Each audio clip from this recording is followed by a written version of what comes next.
Hello, welcome to Sports World Have Your Say with me, Amanda Davies. It's been a jam-packed week of football, but we've got to start with some breaking news, and that is that QPR have sacked their manager, Neil Warnock. His side lies 17th in the Premier League table, just 1 point above the relegation zone. They were held to a 1-1 draw by MK Dons in the FA Cup on Saturday. So QPR have sacked their manager, Neil Warnock. We've got reaction to that coming up.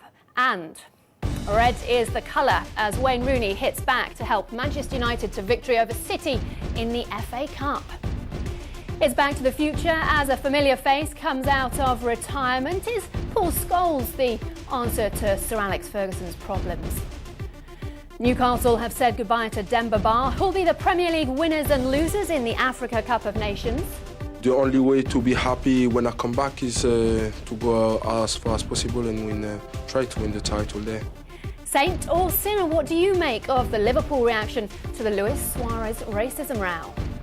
And the goalkeepers' union when goal-scoring celebrations are cut short. I remember the feeling. It's not nice. It's quite awful, actually.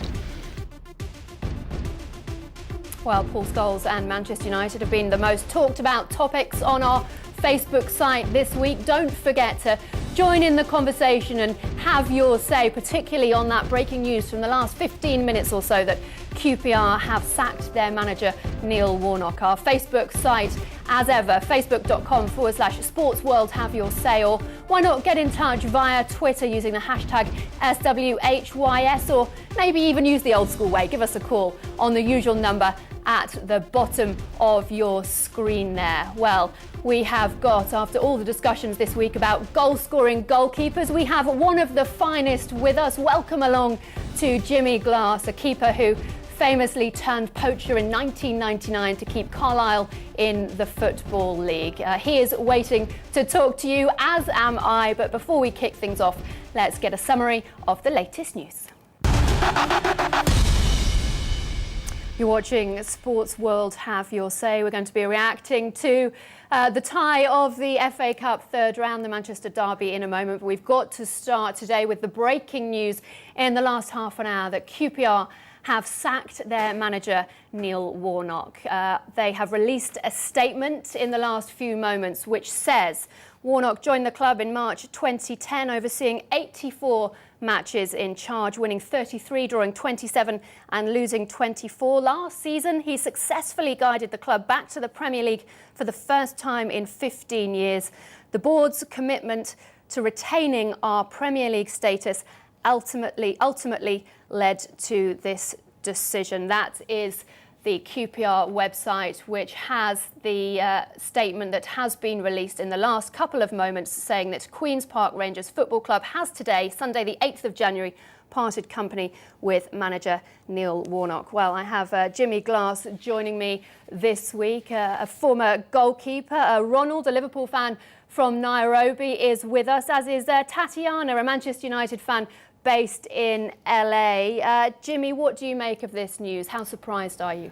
Well, it just shows what the Premiership's like now and how ruthless it is, really. I think if you don't win, you're going to lose your job. And unfortunately, Neil Warnock's he's in that position, and QPR they've made it clear what their intentions are. Yeah, well, talking of not winning, let's have a look at the bottom of the table and just how stark things are at the moment for Queen's Park Rangers. There they are, in 17th in the table, just 1 point above the relegation zone. They've lost 6, drawn 2 of their last 8 league matches. 17 points from 20 matches. Neil Warnock's last game in charge on Saturday, the FA Cup third round tie against MK Dons. And he did a last-minute goal from Heider Helgeson to earn that 1-1 draw and take them into a replay. So Neil Warnock has lost his job. Just the second Premier League manager actually so far this season. Ronald, how surprised are you at that? The QPR committee, to me, they're doing a mistake because sacking a coach does not mean that the club will go more points ahead. Meaning, it's not like they'll come from number 17 to number 10.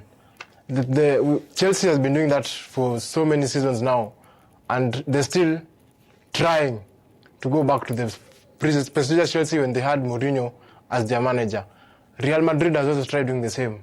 So sacking coaches now and again does not help the team come up to and fight the top 6 or the top 4 in the tournament. The coach has to sit down and know how his players perform, who his players are, where they are good at.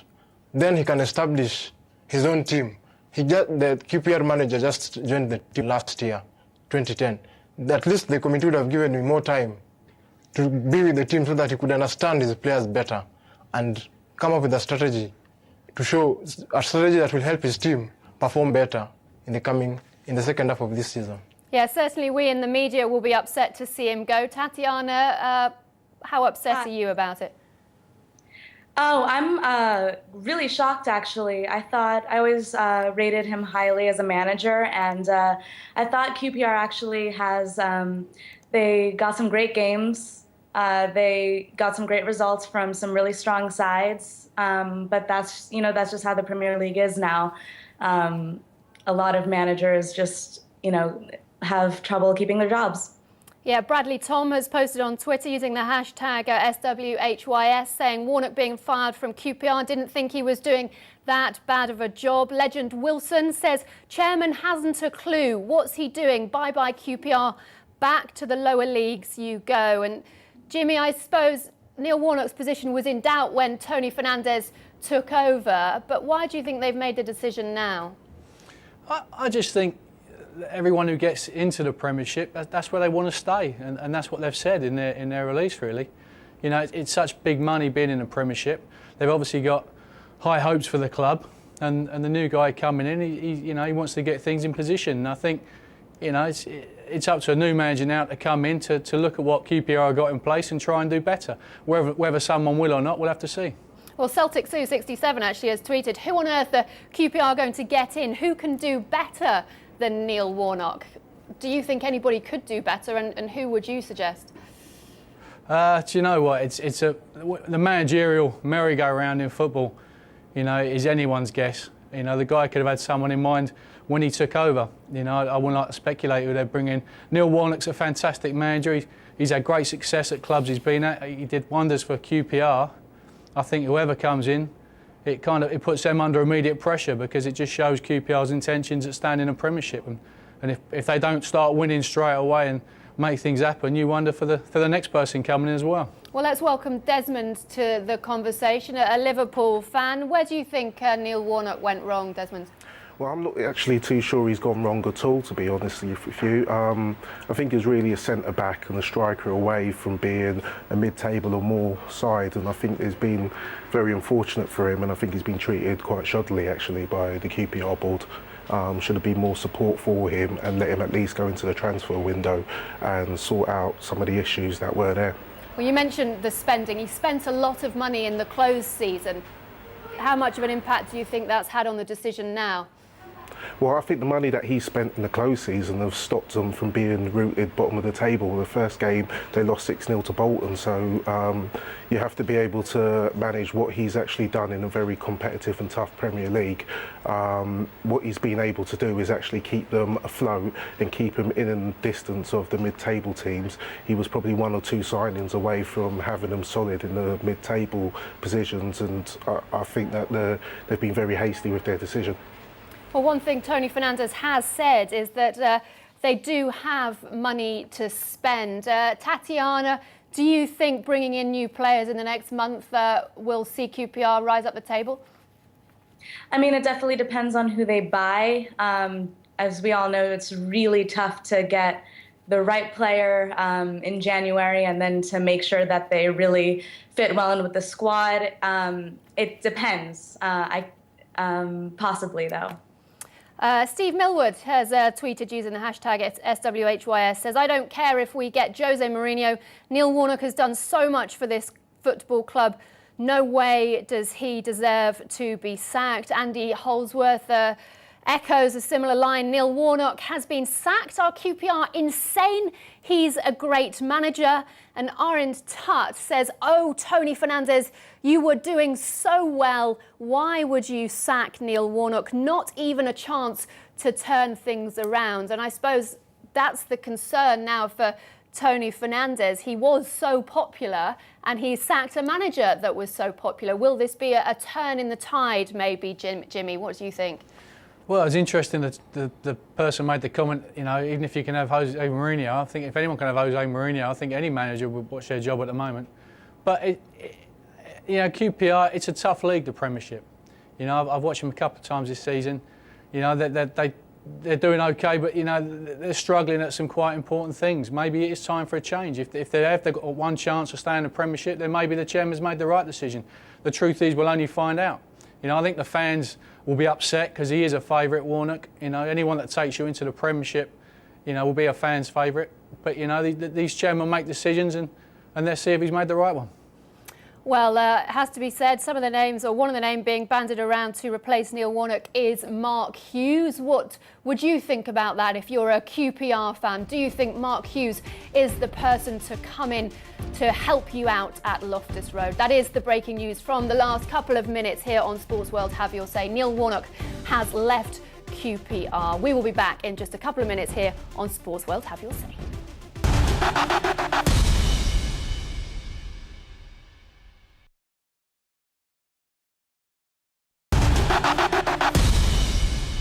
Hello, you're watching Sports World Have Your Say. Loads of you getting in touch about the breaking news in the last half an hour or so. That is, QPR have sacked manager Neil Warnock. Pork Pie has tweeted us at BBC Sportswise saying, Fernandes he's heavyweight. He will want a celebrity manager and immediate success. Sad, but that is football now. This is My England has tweeted using the hashtag SWHYS. Please, please, not Mark Hughes.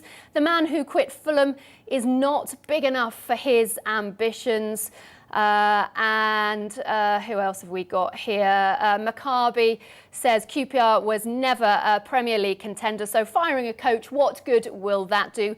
Go back in the Championship. Please do get in touch with us and join in our conversation either via Twitter or on our Facebook page, or indeed pick up the phone and give us a call. We will move on though to the tie that was billed as the tie of the round, and the Manchester derby certainly didn't disappoint as an FA Cup third round tie. It had everything: the return of an old hero in Paul Scholes, a controversial sending off, 5 goals, a fight back, and a Manchester United win. Yep, 3-2 it finished at the Etihad, with United going into the 4th round draw at the expense of rivals Manchester City. I've got Ronald, a Liverpool fan from Nairobi, who is with us. We've also got Tatiana, who's a Manchester United fan based in LA, and Desmond is a Liverpool and Nigeria fan who joins us here in London. Tatiana, so everybody had been talking about a crisis, but how much of a crisis? I always thought that the idea of a crisis at United was a little ridiculous. It's definitely a transition period. I do love the fact that everyone just a few hours ago were saying that United are, not the team that they used to be, and very similar to comments in 2006 when we sold Van Nistelrooy and only bought Carrick. And I was just really happy to see United just really fight back. I thought their tactics today were brilliant. The goals from Rooney and Welbeck were just fantastic. It was absolutely buzzing. I was so nervous about the game before. City were definitely the favorites, probably one of the first times in years, and I'm really glad that we gave them the true United fight. Desmond, how much of that do you give credit to United for, and how much maybe a referee? I think I'll give the credit to United on this one. I will say that there are a little few signs that are going on at United. Something bringing back Paul Scholes, having to bring back Paul Scholes to plug gaps in the midfield. 37 and 38-year-old in midfield already. You have to ask yourself how long and how much money is it going to cost to replace these guys, considering that Man United haven't seemed to be spending a lot of money in the last few years. They're going to need great players to replace great players, and you do wonder whether all of those great players are being eaten up by the likes of Chelsea and Man City. So we'll have to see. I think it's a bit early to say crisis, but we'll have to see. Yeah, a lot of has been made about the surprise return of Paul Scholes to the bench for Manchester United after he, of course, retired after the Champions League final back in May. Wayne Rooney, after the game, said even the players didn't realise until he turned up in the dressing room pre-match. Pork Pie has sent us a message on Twitter using the hashtag SWHYS, says, just think how the other players felt, those who thought they had a chance seeing their place be taken. What do you think? Was it a desperation move by Sir Alex Ferguson, or maybe a very sensible one? Please do get in touch. Well, this is why or how Sir Alex Ferguson explained it, saying Scholes came to see me and said he wanted to come back. He was missing it too much. There were no negatives as far as I'm concerned. The players were fantastic about it. The fans, I'm sure, will be happy, and I'm happy. Everyone knows he's one of the greatest players in Manchester United's history. Tatiana, history, is that where he should have stayed, do you think? Oh, not at all. When I saw Scholes on the bench, I was completely shocked, but it was really two emotions. It was, just unbridled, pure joy to see Scholes back, because he's just so brilliant. But it did confirm a lot of my suspicions about, the troubled finances at United, the fact that Ferguson probably isn't being backed financially by the Glazers on signings that he would like to get. We've already lost a few signings. In my opinion, we've probably lost a few signings to City because we weren't willing to, put up the money. And I do think that this was a sign that United know that they need a midfielder and don't necessarily have the finances to get one at the moment. Yeah, let's bring Ronald in on that, a Liverpool fan. What message does it send out to the rest that Sir Alex is resorting to bringing back retired players? Sir Alex needs Scholes back on the team because, honestly, in the past few games we've seen Manchester United do not have a midfield. Their midfield is very weak. And basically in football, if the midfield is weak, then probably the efforts of the whole team will probably result to nothing. So bringing Scholes back is a strategy. Even though Scholes went back, it's like he also knew he's good in midfield. They need him. With his efforts, Manchester will have a good chance of doing better than they've been in a few past games. Well, let's welcome Kutsi to the conversation. He's called us from Sierra Leone, a Manchester United fan. Do United need Paul Scholes? Good evening to you, Amanda. Good evening. Thanks for joining us. What's your view on Paul Scholes? Well, look, a legend will always have to be remembered as a legend, I mean, he has been out of the game for some time. Then his first touch he contributed in giving away the goal, I think, when you recall that Ryan Giggs is 38, Paul Scholes is 37, I mean, we have to rebuild a new team. We have to rebuild new talent. What about next weekend when we play Bolton if I see Brian Robson on the bench? I mean, Sir Alex, this is act of desperation. We are building a new team, I think we should go to the, transfer window and start getting new talents, good talents, excellent players. He's a fantastic player. He's a legend, Paul Scholes. No doubt in my mind about that. We would love to remember him like that. We don't want to see Paul Scholes taking red cards, giving away penalties, giving away goals.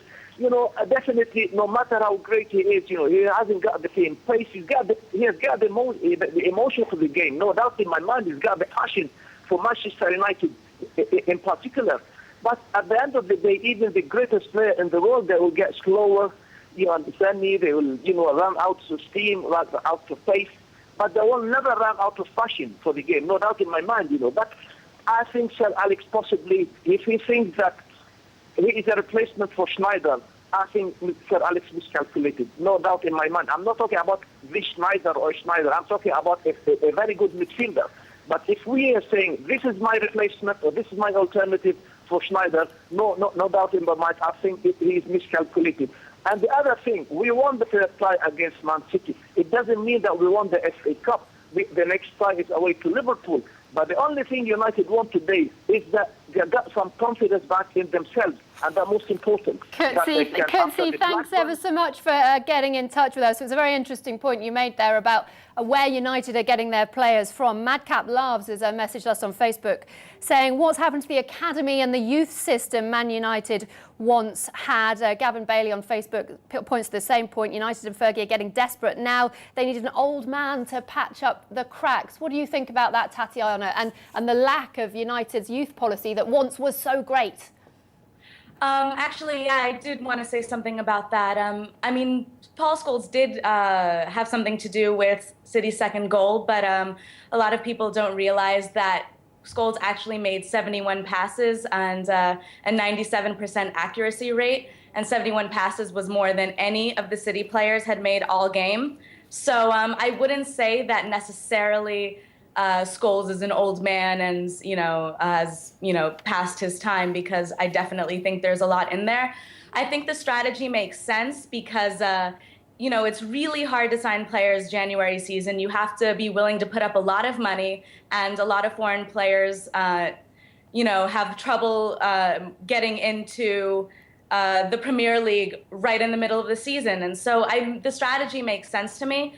In terms of bringing out the youth players, I definitely think that we have an amazing crop of youth players coming out soon. I'm just, and Ferguson has made it clear that he has a lot of faith in them. He didn't buy a midfield because he claimed that he wanted to leave those spaces for players like Pogba and Morrison. But it is clear that they're not ready. Pogba isn't ready for first team, neither is Morrison, but I think they're almost there. They need a little bit of time on loan, as well as the Keane brothers, and I think Friars will be out. Okay, Tatiana, thank you for now. I'm going to have to stop you there because we are just running out of time. We'll be back to talk about Manchester United, City and Liverpool and more in just a couple of minutes. Stay with us here on Sports World. Have your say.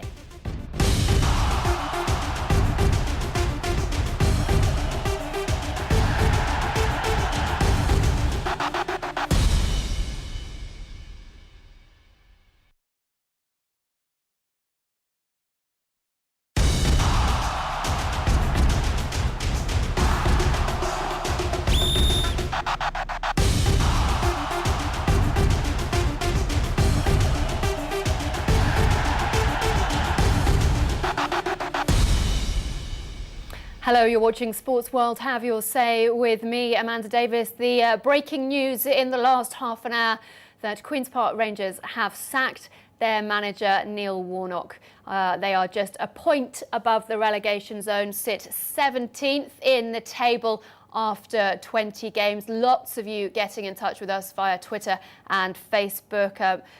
Dave Warney on Twitter using the hashtag SWHYS says, with QPR sacking not only Warnock but also the backroom staff, I do feel that's a disaster. Hughes, as in Mark Hughes, who has been installed as the favourite to take over, may have a tough time too. What do you think? Please do get in touch with us. All the usual ways available to you. Maybe give us a call on the usual number, +44 20 70 83 73 33. Why not tweet us using the hashtag SWHYS, or indeed message us on Facebook as well. The Manchester derby has also been dominating the FA Cup third round. The return of Paul Scholes and talk of the departure of Wayne Rooney. Those of you calling for Sir Alex's head have all gone a little bit quiet after United's victory over City, but the reward is a fourth round clash with Liverpool, no less. Kenny Dalglish's side have been hitting the headlines again over racism claims this week. How do you feel they've handled the Luis Suarez case? And we're also talking the sensation that has been Demba Ba as he heads to the Africa Cup of Nations, who'll be the Premier League winners and losers over the next 6 weeks. Please do get in touch. Plenty to talk about over the next half an hour or so. But before we go any further, we will now get an update of the latest news with Peter. You're watching Sports World Have Your Say with me, Amanda Davies. Loads of you getting in touch on the breaking news that Neil Warnock has left Queen's Park Rangers. Please send us your reaction. Talk of Mark Hughes being installed as the favourite to replace him. I've got Jimmy Glass, a former goalkeeper with me this week, answering your questions, waiting to talk to you. Gylfi Orison is a friend of the show who's back with us, a West Ham fan and a former European referee. And Nazir and James are with us from Qatar. James, a Newcastle fan, Nazir, a Blackburn fan. They join us on Skype as well. So, Gylfi, let's come to you. Was the referee in the Manchester derby right or wrong? Did he ruin the match today? Well, he was right by law, because the player who lunges into a tackle by leaving both feet off the ground, he is taking a risk himself. And in my opinion, it was Nani's evasive action which prevented him from injuring himself, and the blame lies completely with the player who lunged into the tackle, in my opinion. We are, of course, talking about the decision to send off Vincent Kompany. Sway Kid has sent us a message on Facebook and said the card is a big talking point. The second half showed how unhungry United is. Despite the win, a lot of work needs to be done. Jimmy, what was your view on that sending off today? You know, these things happen in football, and whether the referee made a good decision or a bad decision, that's football. And I think for Man City, obviously, you know, it hindered them. But, you know, from a Man City point of view, what they want to do? They want to win the FA Cup, or they want to pile on through and win the Premiership? You know, I think from their point of view, you know, they should focus all their attentions on the Premiership. Yeah, and in that respect, today's result has been a good one for them, in that they can put 150% into winning the Premier League. You know what? Man City won the FA Cup. They want to win the Premiership, and that's what they should be focusing on. And I think once today's game's been and gone, and the people talk about the sending off, I think if Mancini goes in and wins a Premiership, no one will worry about it. Well, City boss Roberto Mancini was worrying about it after today's game, clearly unhappy with Chris Foy's decision to dismiss Kompany. He said, "It's best that we talk about the game and not the referee. I'm happy because I think we played a fantastic performance. The players did well in the second half. We scored 2 times and we had other chances to score." He later went on to say he was 300% certain that it wasn't a sending off. Let's bring the guys in Qatar. What do you make of that result today and the impact it will have on the Premier League title?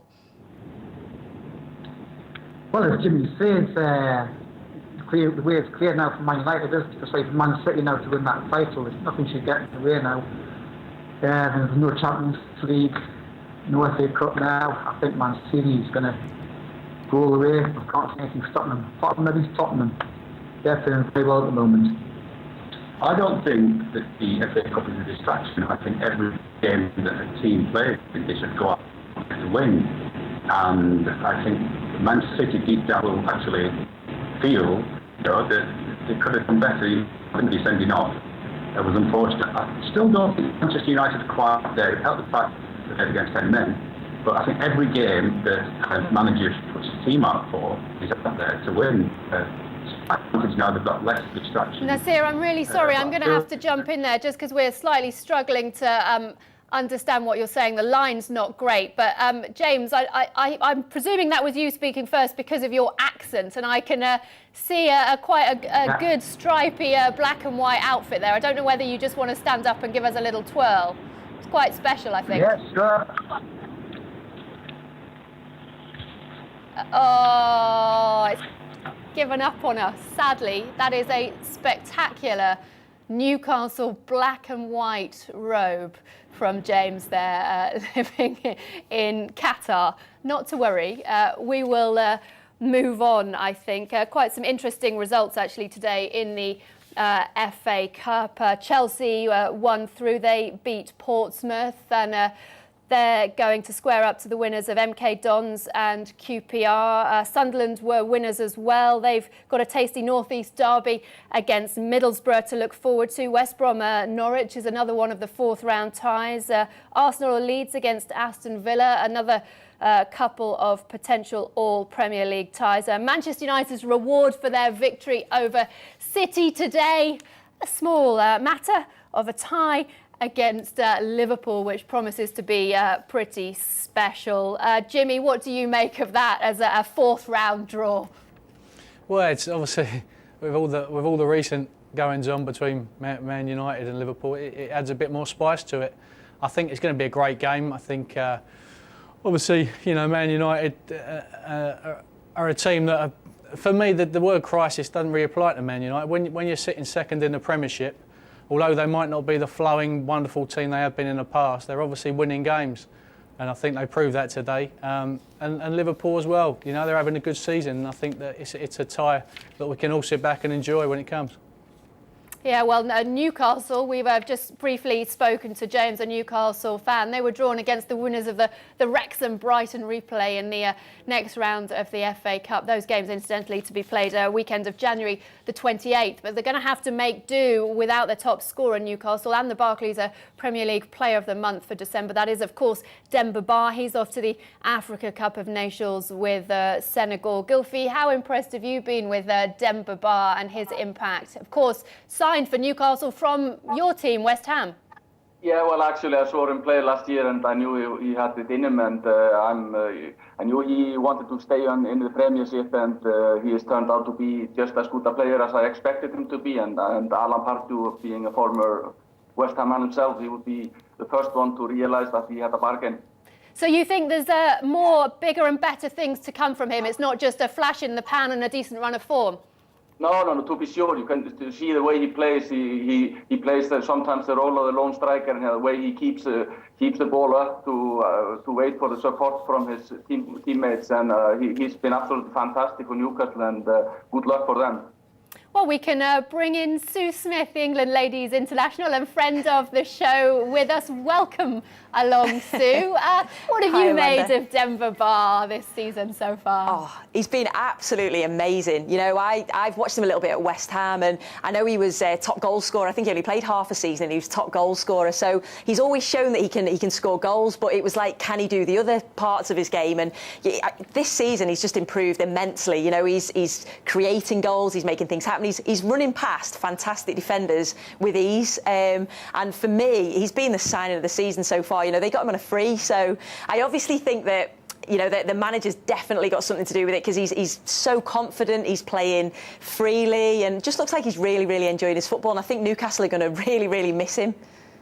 Yeah, Pardew reckons he's in the top 4 or 5 strikers in the Premier League at the moment.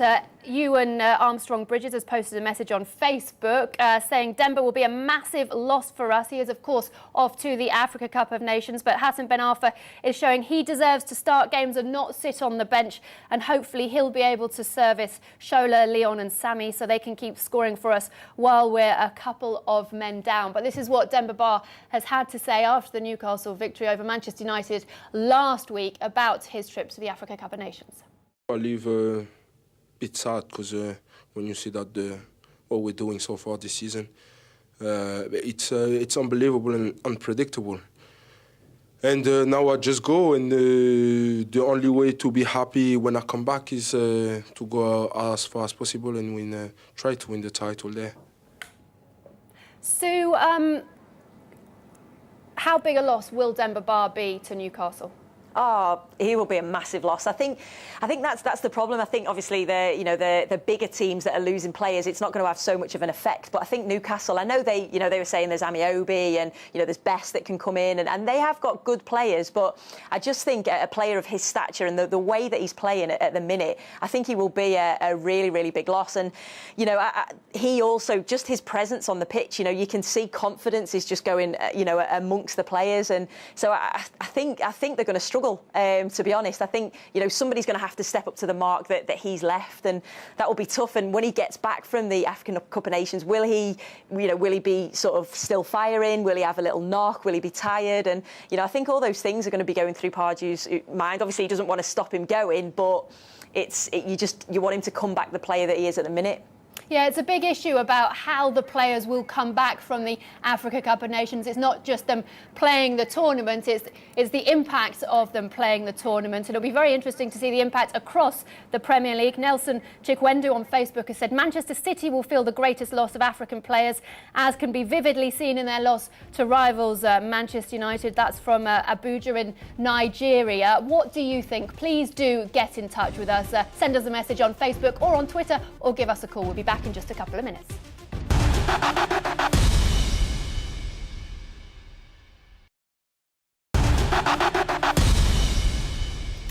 Hi, welcome back to Sports World Have Your Say. Loads of you getting in touch on the issue of the Africa Cup of Nations and the impact it's going to have on the English Premier League, because their second top scorer, Demba Ba, is off to play for Senegal. Agbo Mark sent us a message on Facebook saying Manchester City and Newcastle will really feel the absence of their African players the most.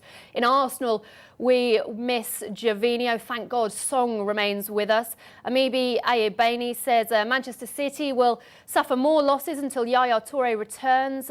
He's their engine room. Back to the issue of Paul Scholes coming back. He says Scholes will cause more problems than good for Manchester United in his second missionary journey. What do you think? Please do get in touch with us. All the usual ways available. And of course, please do react to that big news in the last hour that Queen's Park Rangers have sacked their manager, Neil Warnock. I've got Sue Smith, the England Ladies International, with me. Desmond, a Liverpool fan, joins us in London as well. And Ronald, a Liverpool fan in Nairobi, is with us as well, because the head of European football's anti-racism group has described Liverpool's treatment of the Football Association over the Luis Suarez racism affair as beyond the pale. Speaking to the BBC earlier on Sunday, Piara Power, who's Executive Director of Football Against Racism in Europe, has said their treatment of their striker after his 8-game ban for racially abusing Manchester United's Patrice Evra has set a bad example. Have a listen to this. I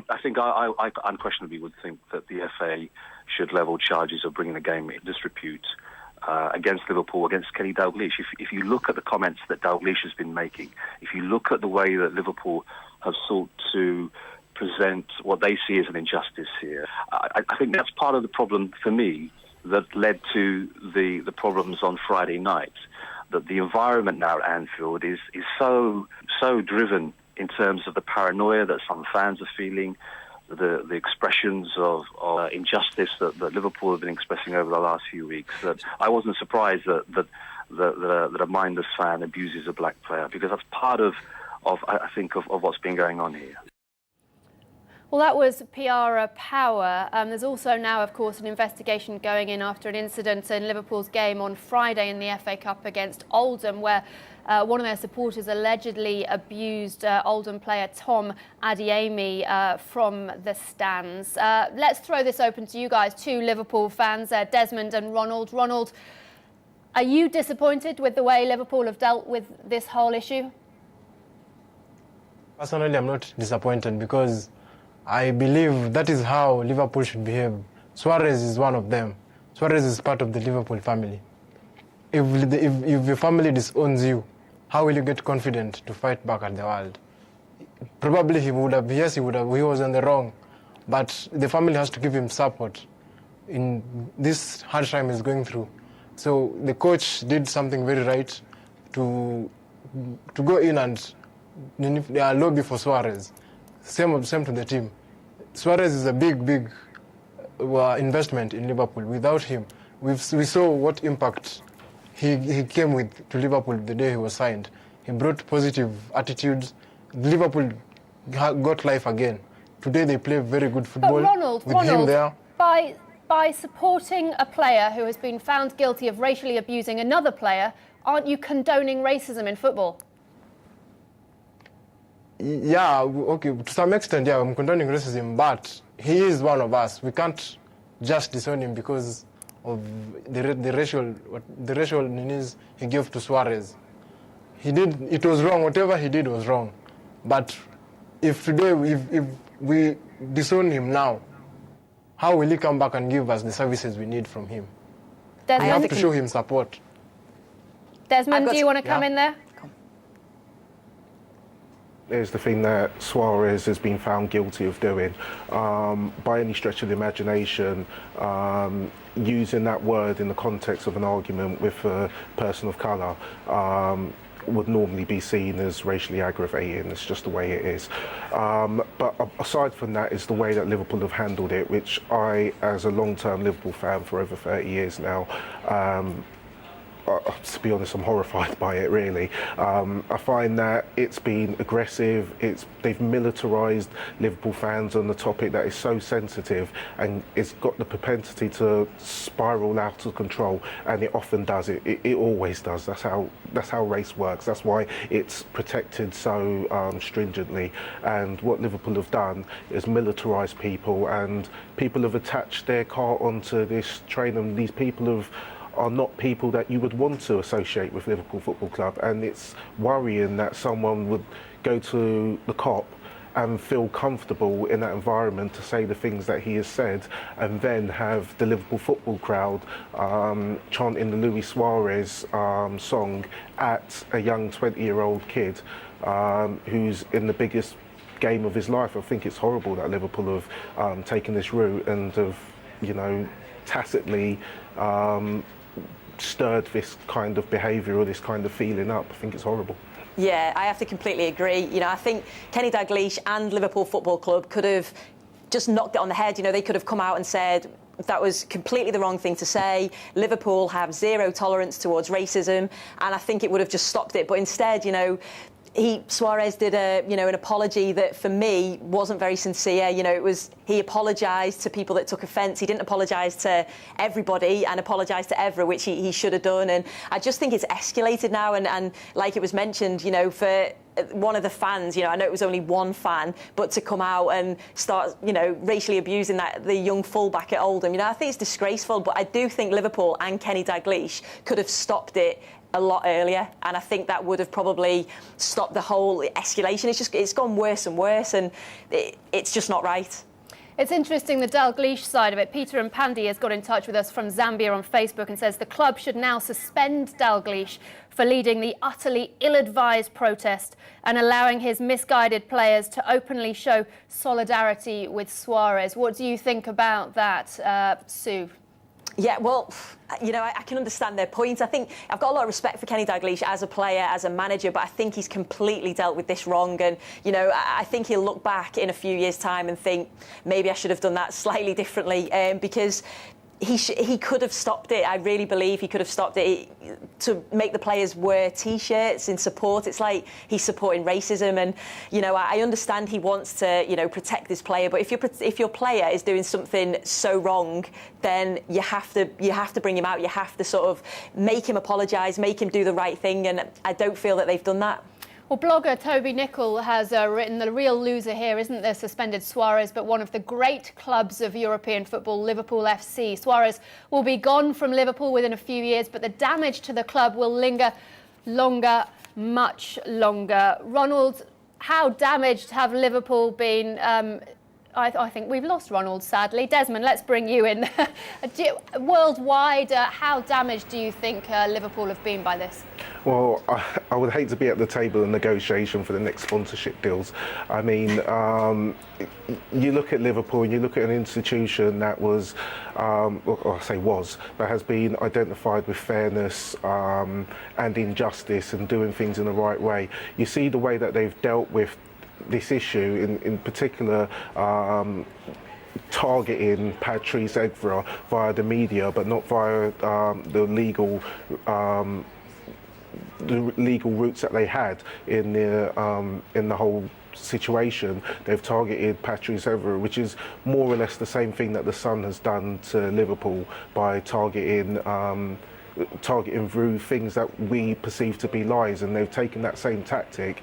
And it's really, I don't see how anybody around the world will look at Liverpool and see a good name any longer. So it's terrible, because it really has taken away. And Kenny Dalglish is a personal hero of mine, and I really, it's hurtful to say, really.